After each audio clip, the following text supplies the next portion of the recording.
Nos vieron pequeñas cuando éramos gigantes, de Adrián Silisque. Reclutamiento.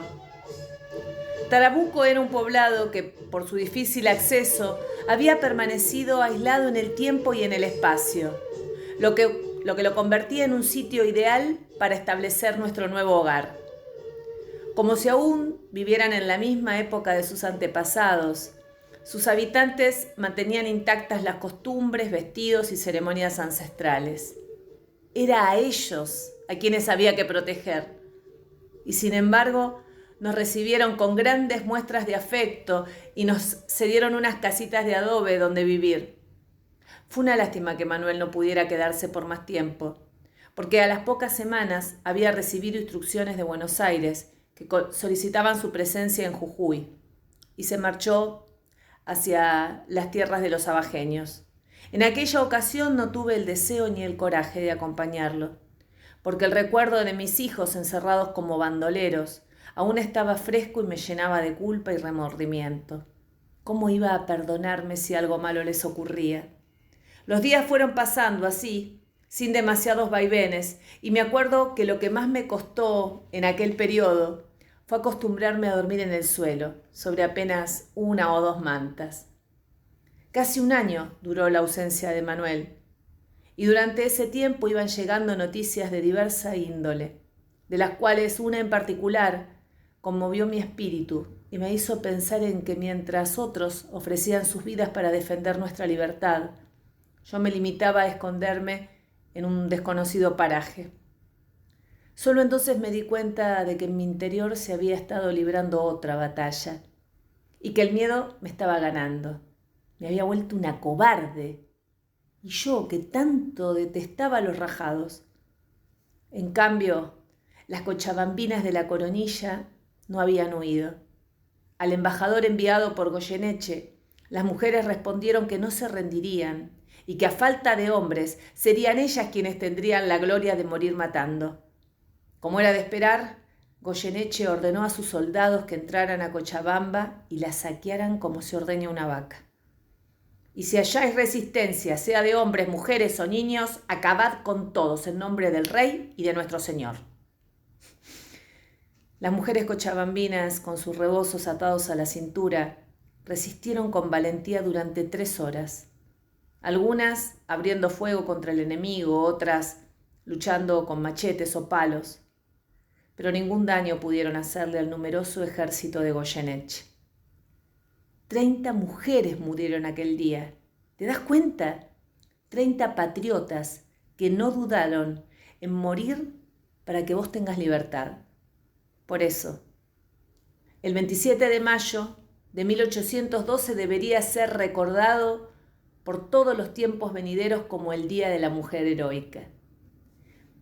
Vamos a formar un ejército, le dije un día a Juan mientras teníamos unos rebozos tejiendo, según las indicaciones de una anciana del lugar. Pues habría que convencer a mucha gente, reflexionó. Tendríamos que reunir a unos 1000 soldados por lo menos. En ese momento se me escapó la madeja de las manos y la anciana, con asombrosa agilidad, la recogió del suelo y me la devolvió diciendo: sin hilo no hay tejido. Enseguida tomó la calgua del telar y la golpeó con fuerza, chequeando la firmeza de la trama. Un tejido demasiado tenso es igual de malo que uno demasiado flojo. Por eso hay que aprender a usar bien la calgua. ¿Vos sabés tejer?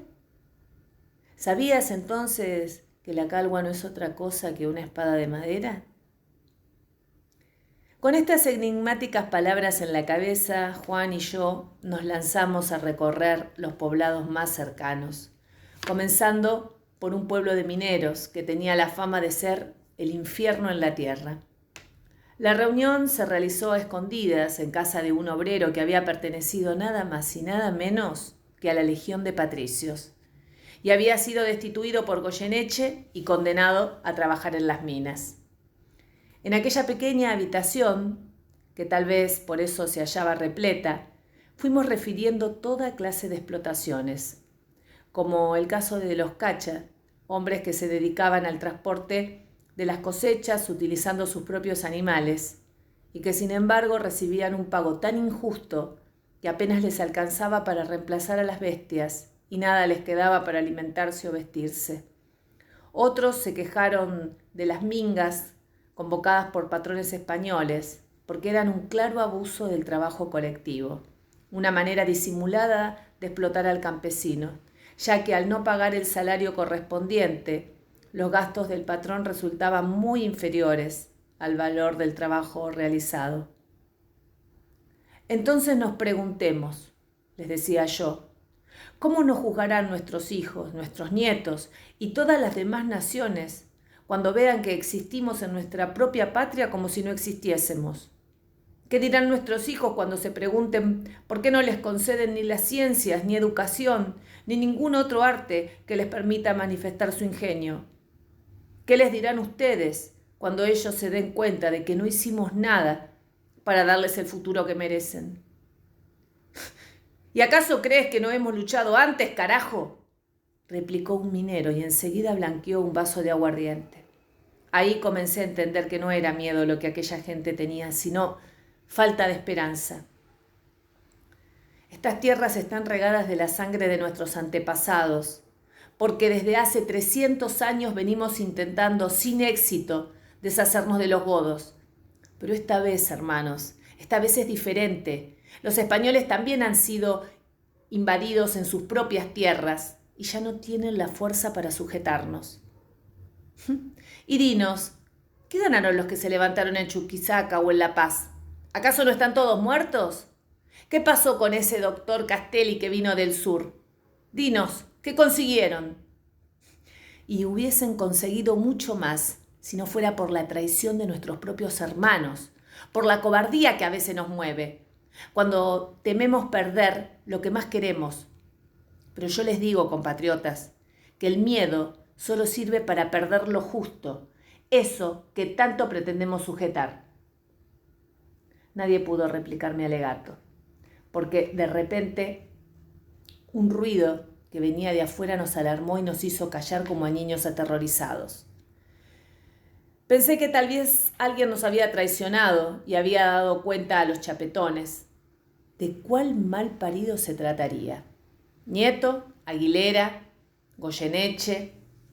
En absoluto silencio, mientras los mineros iban agarrando hachas, martillos o cualquier otro objeto que encontraban a mano, Juan se dirigió a la puerta y la abrió con violencia. ¿Quién vive? La respuesta se hizo esperar. Los mineros tensaron sus puños listos para el ataque. Algo se movió entre las sombras y de repente... «Buenas noches, señores». La negra figura se confundía con la oscuridad, por lo que al principio fue difícil reconocerlo. «Me llaman y me llamo Rufus», saludó con gracia el negro, dejando ver su rostro a la luz de las velas.